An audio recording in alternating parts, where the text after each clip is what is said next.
Let's move on to the FBI, which is not too far from where we're filming this, and I'm sure is not pleased with the news, though it was certainly expected that everything related to the Crossfire Hurricane investigation, that was the FBI's investigation into whether or not Russia interfered with the 2016 election, very specifically.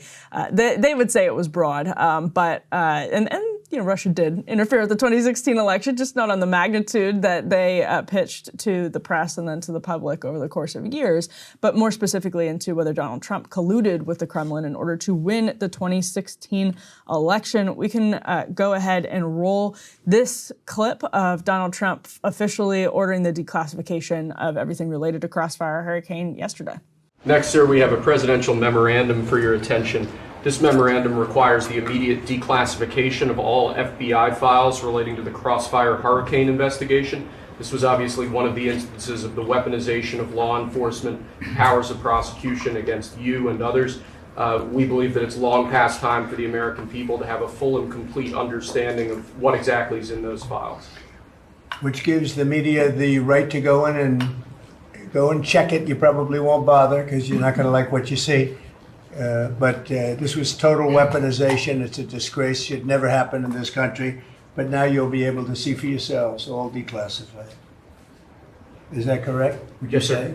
All declassified? Yes, sir. Everything? The FBI file with there's a classified annex, but other than that, we'll put everything in the public eye. So, Ryan, I think Russiagate is sort of like COVID at this point. There are people who are still, like myself, extremely interested in knowing what happened, but the general public is kind of tuned out of it.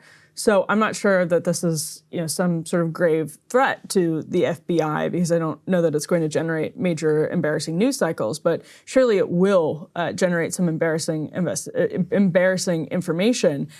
This is from CNN. They write, "This led to a behind-the-scenes scramble as Republican aides and Trump officials worked to collect and redact a binder filled with highly classified material. Trump officially declassified that material on January 19th, 2021 during his last full day in office, but the documents were never made public. An unredacted copy of the binder ended up mysteriously disappearing, as CNN first reported in 2023. Among the binder's contents were reams of information about the Russia investigation, including highly sensitive, raw intelligence the U.S. and its NATO allies collected on Russians and Russian agents that informed the U.S. government's assessment that Russian President Vladimir Putin sought to help Trump win the 2016 election. That material is likely to be redacted in the documents that are being released publicly." Interestingly enough, Trump says, keep those redactions.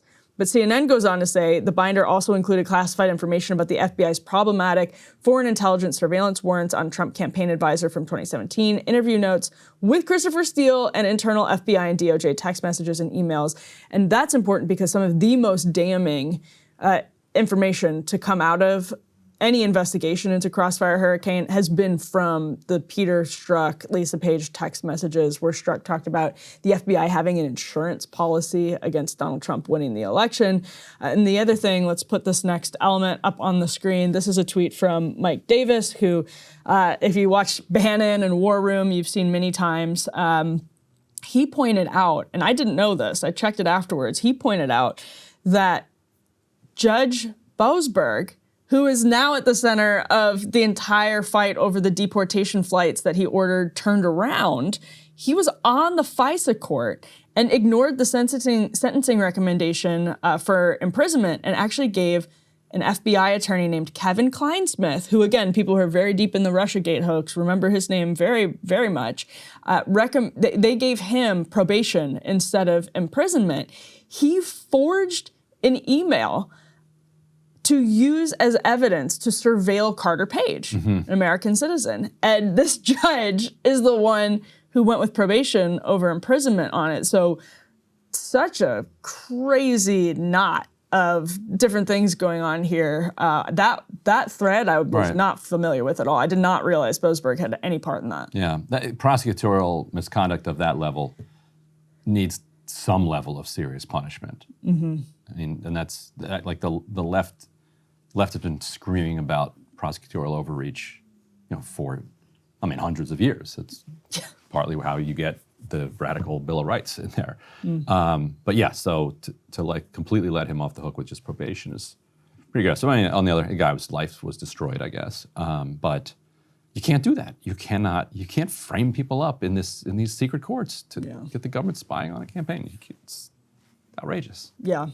But, I don't know about you, but I just, I think it's great, declassify it. Kind of interesting that Trump wants to keep some of the redactions that may be embarrassing, that may look like, Putin was saying nice things about him or something like that. So that's interesting. But also, I don't know that this will have a, massive political impact. Maybe it will, because the binder did mysteriously go missing and the documents were never made public during the course of the Biden administration. So maybe there are blockbusters in here, but and I suspect there's genuinely very important information. I just don't think the public reacts to it in the same way that people like me do. Yeah, I'm looking forward to anytime there's declassification. I'm good with it. And then we get to see what Kash Patel does with it. There you go. Hey, if you liked that video, don't forget to hit the like button and subscribe to Breaking Points. If you want to see the rest of Counterpoints, go to breakingpoints.com to become a premium member and get the full uncut show every morning in your inbox and on Spotify.